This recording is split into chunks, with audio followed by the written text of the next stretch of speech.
Bonjour, bonsoir à tous. Je suis Priscilla, une professeure de méditation et praticienne en mayosthésie. Bienvenue dans cette méditation qui concernera aujourd'hui la blessure d'injustice. Donc, je vais vous demander de prendre une bonne inspiration et ensuite expirer.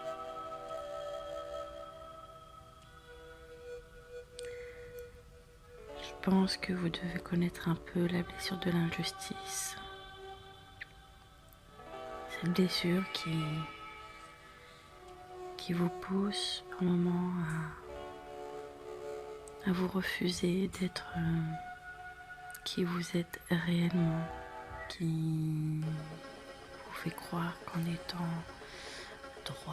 droite, rigide, vous donnera plus de valorisation envers les autres.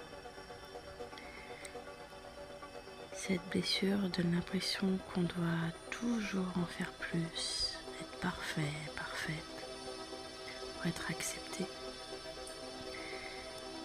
Je pense que tu vois de quoi je parle.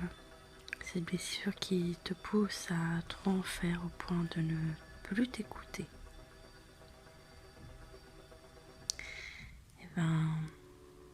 C'est le cas de Julia.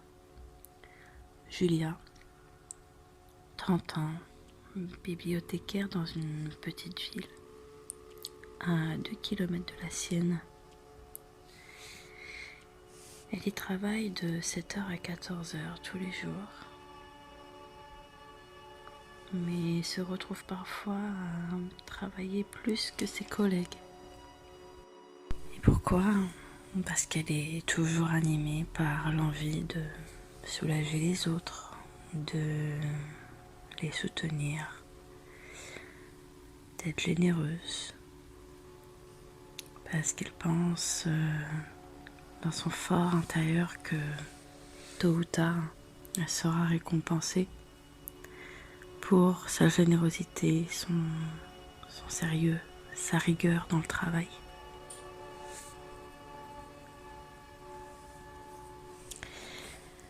Un jour, alors qu'elle devait terminer plus tôt que prévu, une de ses collègues lui demande si elle peut ranger les derniers bouquins de son rayon. Julia accepte. Enfin terminée, elle rentre chez elle. Et là, qu'est-ce qu'elle voit ? Son compagnon qui la reçoit avec un air froid, dépassé, énervé. Et il lui annonce que c'est terminé entre eux, qu'il n'en peut plus de passer en second au détriment de son travail. Et il part, sans la laisser s'exprimer. On essaye de le retenir et on le laisse finalement partir. Celle-ci est effondrée, impuissante et se sent injustement quittée.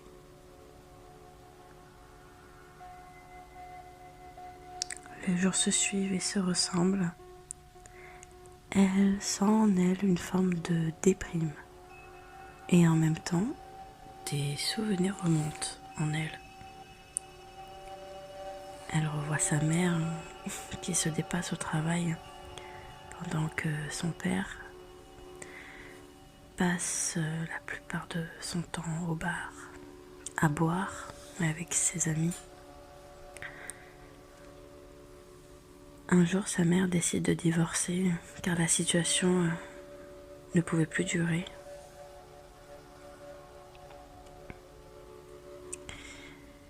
Voilà le souvenir qui lui remonte en tête. Un jour, alors qu'elle allait au travail, et justement, elle rencontra son père en chemin. Son père commence à lui poser des questions, à savoir comment elle va. et apprend qu'elle est séparée, qu'elle n'est plus avec son conjoint.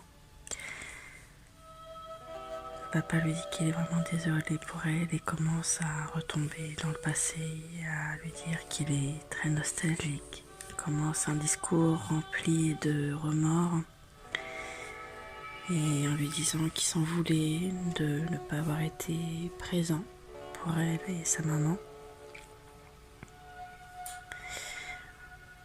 Au fil de leur conversation, Julia comprit énormément de choses de son histoire familiale et eut un déclic. Un gros déclic. Sa journée continua normalement et en plein milieu de l'après-midi, une de ses collègues lui demanda de bien vouloir terminer son travail en rajoutant qu'il ne restait vraiment pas grand-chose.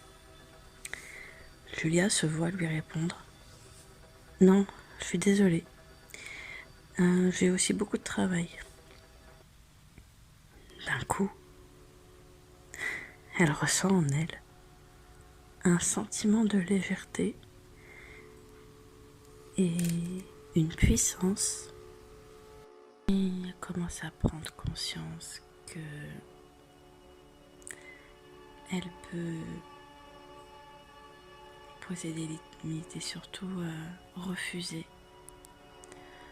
en sachant que de toute manière elle pourra toujours déplaire ou plaire, sauf que cette fois-ci elle a compris que le plus important c'est ses propres besoins et que les besoins des autres passent en second.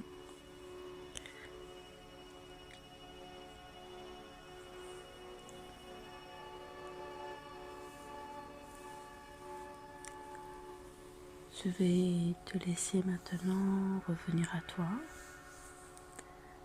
te concentrer sur le haut de ta tête en faisant un scan de ton corps du haut de ta tête jusqu'à tes pieds, en prenant conscience de ton appui sur le support où tu es.